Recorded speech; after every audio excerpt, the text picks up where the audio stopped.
No, me ollaan Uuraisten koulukeskuksella 9-luokkalaisten pop-up-päivässä yrittäjyyskasvatukseen liittyen. 9-luokkalaiset on saaneet perustaa yrityksiä.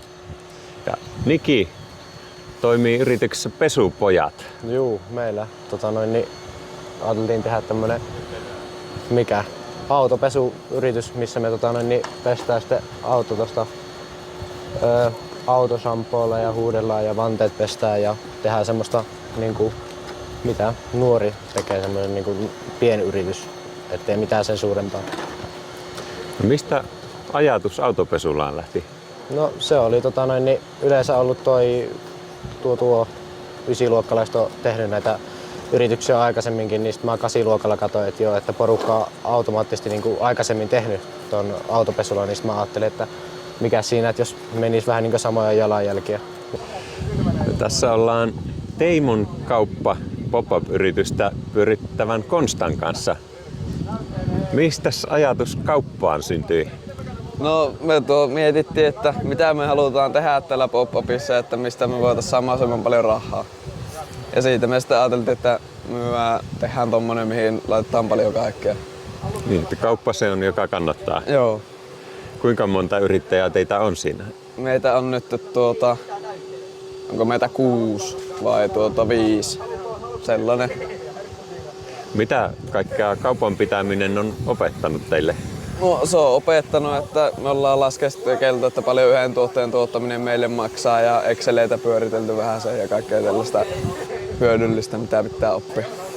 No joo, se on tosi hyödyllistä.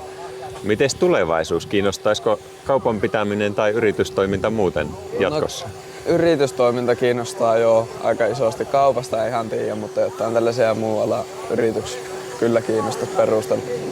No, nyt ollaan Minnin, Oonan ja Lilan keksimyymälässä. Mistä teille syntyi tällainen idea, että rupeatte myymään keksejä? No, TikTokista nähtiin, että siellä oli tällainen samantyyppinen. Katsottiin, että tässä voisi olla hyvä bisnesidea, että vähän erilainen ehkä kuin muilla, tai Jenkeistä peräisin tällainen makeet keksit, niin sieltä. Oletteko omia reseptejä kehittäneet? No siis me ollaan vähän muokattu, me ollaan katsottu reseptejä, mutta sitten me ollaan myös muokattu niitä vähän semmoiset omanlaisiksi, että niistä tuli just semmoiset, mitä me haluttiin. No, mitäs te olette tästä pop-up-päivästä ja yritystoiminnasta oppineet? No siis, että tää voi olla hankalaa ja aina ei tule myyntiä, mutta se riippuu paljon hetkestä. No, mites yritystoiminta jatkossa? Kiinnostaisiko tulevaisuudessa perustaa oma yritys? No, voisi se olla sellainen, että kyllä tässä oli aika paljon työtä, että sitä pitäisi sitten miettiä ja suunnitella aika paljon, mutta oli tää ihan hauska, kun yhdessä sai tehdä ja sellaista, mistä vielä tykkäsi. No, Mervi Opo, sinä olet vastuussa tästä pop-up-päivän järjestämisestä. Minkälainen rumba tämä on? No, onhan tämä semmoinen 3-4 viikon rupeama, eli me oppilaiden kanssa aloitetaan ihan siitä, että minkälaisia yrityksiä he haluaisivat perustaa ja sitten lähdetään miettimään sitä, että minkä paljon verran he itse pystyy satsaamaan taloudellisesti siihen vai haluavatko yritykseen, joka lähtee ihan nollabudjetilla ja sitten lähdetään tekemään ihan liiketoimintasuunnitelmia, että ideoimaan niitä yrityksiä ja miettimään, että mistä saadaan tavaraa sinne ja mitä tehdään itse ja myöskin sitä markkinointia, että kyllähän siinä menee useampi viikko, kun niitä mietitään. Ja sitten nämä viime päivät on semmoisia aika hösseleitä, että tulee viime hetken paniikki.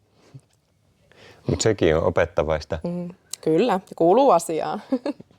Kuinka innokkaita oppijoita nämä ysit on ja innokkaita perustamaan omia firmoja? Tosi innokkaita. Tämähän on pitkä perinne jo täällä meidän koululla, eli entinen Opo Mari. Mari on tätä jo pyörittänyt aikaisemmin ja tämä on vähän semmoinen ysien juttu, että he tietää, että tämä on tulossa tässä ysin loppupuolella ja syksyllä jo alkaa vähän se, että mitä se voisi olla ja näin, että kyllähän se kaikki on mukana ja kaikilla on omat jutut, mitä he tekevät. No, kuinka tämä päivä vedetään sitten yhteen? Tuleeko tästä joku semmoinen, mitä käytetään hyödyksi vielä jatkossa? No joo, tietysti he tekevät noita mainoksia ja markkinointeja, niin ne yleensä säilytetään, että sitten kerrotaan aina seuraaville luokille, että mitä on aikaisemmin tehty ja mikä on menestynyt tai mikä on ollut hyvä juttu ja mitä on toivottu lisää tai näin. Ja sitten me tehdään niihin liiketoimintasuunnitelmiin myös semmoista koonnit, että mikä oli sitten se lopputulema ja onko he tyytyväisiä, mitä he tekisivät toisin. Vähän tämmöinen koonti on sitten vielä päivän päätteeksi. No, tuleeko Ysien pop-up-yritysten asiakkailta palautetta, että kuinka oppilaat on suoriutuneet? No tulee. Totta kai sitä toivetta tulee, että mikä oli paras juttu ja kivoin juttu ja sitten tulee toki myös sitä, että miksi ei ollut tänä vuonna semmoista tai tämmöistä. Että sillä tavalla tulee, mutta ei varsinaisesti kerätä palautetta mitenkään missään tuolla käytävillä tällä niin kuin päivän aikana. Kuinka haluat heitä rohkaista yritystoimintaa jatkossa? No totta kai rohkaisen. Tämä on nyt yksi pieni esimerkki siitä, että mitä se tarkoittaa se yrittäminen ja varmaan myöskin semmoinen valaiseva esimerkki, että tulee ehkä osalla vähän semmoista, että olisi pitänyt näinkin tehdä ja olisi pitänyt tätäkin miettiä jo etukäteen. Että tämä on semmoinen pieni hyppy siihen, mutta totta kai me puhutaan myös yrittäjyydestä ja siitä, että mitä se tarkoittaa se oma yrittäminen sitten jatkossa ja mitä se tarkoittaisi milläkin alalla, mihin on hakemassa. Että kyllähän se puheessa meillä on koko ajan.